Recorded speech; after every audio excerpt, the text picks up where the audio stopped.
tahu asas Indonesia, tahu pelanggaran HAM, dan tahu cara membelanya. Kita akan masuk kepada definisi hak asasi manusia ya teman-teman. Jadi hak asasi manusia itu adalah hak dasar, kebebasan dasar yang diberikan oleh Tuhan kepada setiap manusia tanpa terkecuali, yang merupakan martabat dari manusia itu sendiri yang menjadi tanggung jawab negara. Jadi memang banyak definisi hak asasi manusia, dan bahkan banyak ahli mengatakan manusia tanpa hak asasi manusia itu nggak mungkin, itu niscaya gitu. Jadi kurang kemanusiaannya kalau tanpa hak asasi manusia seorang manusia ada gitu di muka bumi ini.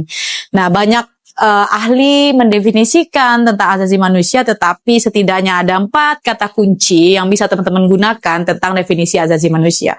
Pertama, dia bersifat kodratri dan universal, lalu kemudian itu adalah martabat manusia, dan dia anugerah bagi setiap manusia tanpa terkecuali dan merupakan tanggung jawab negara. Itu ada beberapa hal, 4 kata kunci yang bisa kita tarik dari pengertian hak asasi manusia. Nah, untuk tahu lebih lanjut definisi hak asasi manusia berdasarkan regulasi, teman-teman bisa lihat di Undang-Undang 39 tahun 1999 tentang hak asasi manusia ya. Teman-teman bisa klik sendiri di perangkat teman-teman. Setelah kita tahu definisi hak asasi manusia, kita harus tahu juga prinsip hak asasi manusia. Apa sih prinsip hak asasi manusia? Banyak ya. Jadi banyak ahli ada mengatakan ada prinsip hak asasi manusia ada 4, 5, 6, 7 begitu. Kita coba rangkum. Pertama, ada prinsip hak asasi manusia itu ada universal. Dia berlaku di mana aja. Jadi nggak terbatas ruang teritorial atau waktu dimanapun gitu. Oh, kalau misalnya aku orang Indonesia, kalau aku pergi ke Arab Saudi, ke Kazakhstan, atau ke Amerika, aku punya hak asasi manusia nggak sih? Ya punya. Karena kalian adalah seorang manusia dimanapun kalian berada, maka sifatnya universal. Hak asasi manusia itu tetap ada dimanapun kalian berada, walaupun kalian bukan warga negara sebuah negara tersebut. Lalu prinsip kedua yang harus diingat adalah non-diskriminasi, atau nggak ada pembedaan. Lu nggak dilihat dari jenis kulitmu apa, kamu laki-laki perempuan, umurnya berapa, anak siapa, tidak ada non-diskriminasi dan bersifat setara ya. Jadi kita tuh sama, tidak ada yang membedakan kita dari klaster apapun. Lalu ada prinsip ketiga, tidak dapat dicabut. Nah, jadi ini bukan singkong ya, dapat dicabut. Jadi hak asasi manusia itu tidak dapat dicabut, karena dengan pencabutan hak asasi manusia sama saja dengan melanggar hak asasi manusia dan pasti berdampak kepada kehidupan masa depan. Lalu tidak dapat dibagi. Ini bukan diskonan.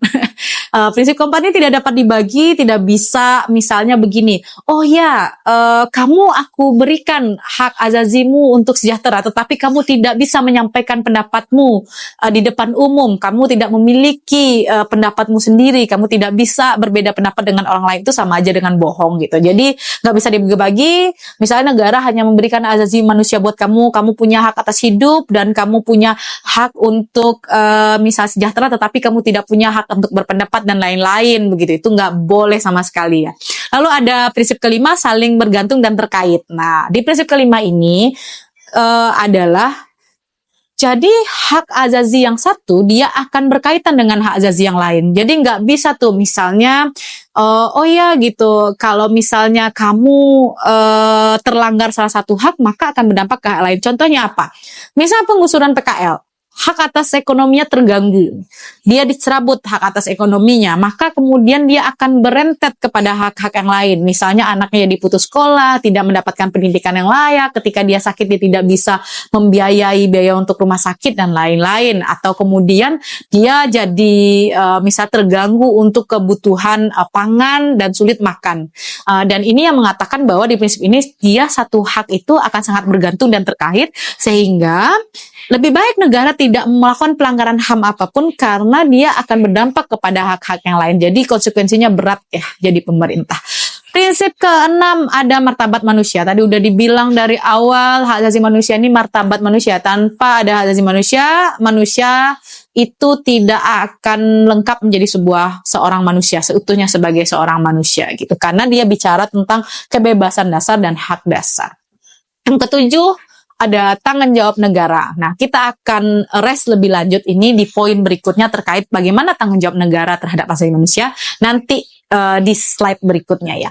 Setelah itu kita akan juga diskusi tentang generasi pemikiran HAM. Sebenarnya HAM itu lahir kapan ya? Kapan ada asasi manusia? Kapan itu muncul? Kenapa dia muncul gitu? Pertanyaan itu akan selalu berkelindan. Sebenarnya kita melihat sejarah. Hak asasi manusia itu muncul pasca Perang Dunia Kedua. Jadi dunia ini perang dulu, ada Perang Dunia 1, ada Perang Dunia 2 gitu. Sibuk gontok-gontokan, sibuk bunuh-bunuhan, sibuk rusak-rusakan di atas muka bumi. Baru kemudian tersadar tahun 1946 sadar bahwa pasca perang dapat apa? Yang menang perang dapat apa? Yang kalah perang lebih parah lagi gitu. Kerusakan di mana-mana, banyak manusia yang mati, banyak korban perkosaan, anak-anak menderita, orang-orang menjadi disabilitas karena serangan-serangan yang terjadi, lalu peradaban hancur dan kualitas hidup semakin menurun begitu. Jadi sebenarnya pemikiran asasi manusia lahir dari sejarah perang yang orang kemudian merasa bahwa gak ada gunanya perang dan mari kita atur rules tentang bagaimana kita saling bisa menghargai satu sama lain dan kemudian disitulah muncul hak asasi manusia. Jadi pertama generasi pemikiran HAM itu lahir pada 10 Desember 1949 dengan 48 dengan ditandai lahirnya Deklarasi Umum Asasi Manusia atau DUHAM. Di dalam DUHAM semua dikatakan setiap orang berhak dan tanpa terkecualinya. Lalu kemudian berkembang pemikiran hak asasi manusia menjadi hak sipil dan politik, dan itu terjadi pada generasi pertama. Ini lebih kemudian dikembangkan oleh negara maju ya. Jadi negara maju yang kemudian menjunjung tinggi prinsip individualistis gitu. Jadi memang pendekatannya bagaimana kemudian mengakui manusia secara utuh dan dia memiliki seperangkat hak di dalam Kovenan Sipil dan Politik tahun 1965. Apa saja itu? Misalnya setiap orang berhak untuk menentukan pilihan pribadinya terkait pendapatnya, terkait ekspresinya, terkait pilihan ekspresinya, terkait kebebasan agamanya, terkait bebas dari perbudakan, bebas dari pidana ketika melakukan tidak membayar hutang begitu. Dan ini muncul di dalam generasi HAM sipil politik tingkat pertama. Setiap orang berhak untuk dipilih, memilih, turut serta dalam pemerintahan begitu. Dan ini lebih melekat kepada diri pribadi dan mengakui seperangkat hak bagi diri pribadi individu itu, termasuk diakui sebagai subjek hukum. Generasi pemikiran kedua hak asasi manusia dikenal dengan ekonomi sosial dan budaya, itu lebih didorong oleh negara-negara berkembang seperti kita. Jadi negara-negara korban kolonialisme dari negara maju tahun 1966 mendorong adanya ratifikasi Kovenan Ekonomi Sosial dan Budaya karena mereka jadi korban kolonialisme dan kemudian dibicarakan seperangkat hak di situ yang menyangkut ekonomi sosial dan budaya. Apa saja contohnya? Misalnya kita berhak mendapatkan upah yang layak. Kita sebagai pekerja berhak untuk mendapatkan waktu istirahat. Lalu berhak untuk mendapat pendidikan tanpa terkecuali, lalu berhak untuk mendapatkan kesehatan, lalu kemudian berhak untuk dihargai secara budaya gitu. Tidak ada proses yang mengatakan budaya A lebih baik daripada budaya B, lalu kemudian berhak untuk kemudian mengembangkan sosial dan budaya yang ada di wilayah kita. Dan generasi berikutnya tahun 1984 lahir yang namanya hak solidaritas. Hak solidaritas bicarain tentang dua hal. Pemerataan pembangunan sehingga mendorong pembangunan berkelanjutan dan juga soal hak atas lingkungan hidup. Jadi kita udah bangun sana sini ternyata kita merusak alam dan ketika alam rusak karena kita membangun, kita juga terdampak dengan itu. Makanya tahun 1984 muncullah generasi HAM terbaru tentang hak solidaritas, tentang pemerataan pembangunan dan juga tentang hak atas lingkungan hidup yang sampai saat ini masih berkelindan dalam proses-proses negosiasi-negosiasi negara-negara yang setiap tahunnya terjadi. Nah, tadi saya bilang, apa sih tanggung jawab negara untuk hak asasi manusia? Nah, kita akan masuk kepada bab tanggung jawab negara ya. Sebenarnya tanggung jawab negara ada berapa sih untuk hak asasi manusia? Cuman 3 kawan-kawan, cuman ada 3. Apa aja? 1, to respect. Pertama, respect. Apa artinya respect? Menghormati. Negara otoritas negara wajib menghormati pilihan-pilihan pribadi individu. Misalnya, negara nggak boleh dong paksa orang harus yakin agama apa. Negara nggak boleh paksa orang harus pakai baju apa. Negara nggak boleh paksa orang harus ekspresinya seperti apa, pikirannya seperti apa. Dan itu nggak boleh, nggak dihormati sama negara. Jadi negara diminta pasif untuk menghargai pilihan-pilihan individu asal tidak terjadi kejahatan. Berbeda pandangan, berbeda pendapat, berbeda gaya, berbeda ekspresi, berbeda pendapat, itu kan tidak menghasilkan kejahatan ya. Nah, untuk itu memang di poin pertama adalah prinsip menghormati. Dan setiap individu, bukan hanya negara, wajib menghormati pilihan-pilihan azazi yang ada di individu lain. Selain to respect, kita juga ada yang kedua, to fulfill ya. To fulfill apa? To fulfill itu maksudnya memenuhi. Negara tuh harus terus-menerus dari tahun ke tahun semakin baik dalam pemenuhan HAM. Ini lebih cocok kepada hak ekonomi, sosial, dan budaya. Misalnya, setiap tahun kita selalu mendapatkan pendidikan yang layak dan setiap tahunnya semakin meningkat kualitasnya. Lalu setiap tahunnya kita mendapatkan derajat kesehatan yang semakin meningkat dari ke tahun ke tahun. Dan pemenuhan hak asasi manusia walaupun tidak bisa 100%, tapi harus ada jaminan sharing dari pemerintahan. Di beberapa negara maju, pemenuhan hak asasi manusia memang diatur penuh oleh negara dan diberikan 100%. Tapi di Indonesia hingga saat ini masih belum, dan kita memang masih mendorong negara untuk memenuhi kebebasan-kebebasan hak asasi manusia, ekonomi, sosial, budaya seperti pendidikan, kesehatan secara penuh seperti negara maju. Dan setiap tahun harusnya pemenuhan hak-hak kita semakin lebih baik daripada tahun sebelumnya. Itu ada dua prinsip pertama yang saya ungkapkan. Lalu ada prinsip ketiga. Prinsip ketiga ada apa? Ada to protect. To protect maksudnya adalah perlindungan. Nah, dalam perspektif perlindungan ada dua hal metodenya. Satu adalah metode pencegahan, kedua adalah metode penanggulangan. Mencegah adalah supaya itu tidak terjadi, bagaimana kejadian itu tidak bisa berlangsung dan dibikin metode pencegahannya, dan kemudian ada metode penanggulangan. Ketika itu terjadi, apa pertanggungjawaban yang harus dimintakan kepada si pelaku? Jadi proses pelanggaran HAM tidak seringkali menghadapi impunitas. Apa itu impunitas? Impunitas adalah ketika pelaku pelanggaran HAM itu tidak diproses. Diproses apapun, baik secara hukum, secara etik, secara moral gitu. Jadi, memang ketika terjadi pelanggaran HAM, negara wajib melakukan perlindungan dengan cara apa? Memproses pelaku yang melakukan pelanggaran HAM tersebut. Nah, walaupun misalnya kalau teman-teman lihat faktanya Kak, kejahatan-kejahatan masa lalu 98 dan yang lain, kasus penyiksaan terhadap 18 orang yang diduga tawuran di Kuranji juga nggak diproses gitu, nggak serius memprosesnya. Nah, ini menjadi PR besar dari pemerintahan kita ya, ketika memang proses pelanggaran HAM itu tidak benar-benar dilakukan proses penegakan hukum yang fair, yang adil begitu, tanpa pandang bulu. Dan nanti teman-teman akan tahu kenapa sih kok pelanggaran HAM itu sulit banget untuk diproses ya gitu. Nah, kita akan masuk ke bab berikutnya dulu ya. Bab berikutnya itu adalah apa sih sebenarnya beda pelanggaran hukum dan pelanggaran HAM?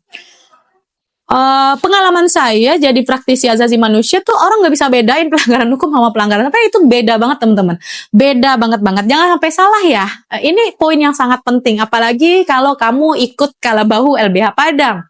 Jadi kamu harus paham sekali apa kasus yang merupakan pelanggaran hukum dan apa kasus yang merupakan pelanggaran HAM, dan itu beda jauh, beda banget, satu kanan satu kiri ya. Kita akan bahas apa itu pelanggaran hukum. Pelanggaran hukum itu dilakukan oleh individu yang melanggar aturan hukum yang ada dan kemudian dia hanya pelanggaran biasa gitu.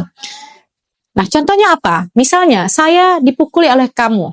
Karena kita cekcok, kita bertengkar, dan kamu pukuli saya. Maka yang terjadi apa? Pelanggaran hukum. Atau misalnya saya bawa motor dan saya kemudian melakukan pelanggaran lalu lintas dan saya menabrak orang dan orangnya meninggal dunia. Apa yang saya lakukan? Saya hanya melakukan pelanggaran hukum.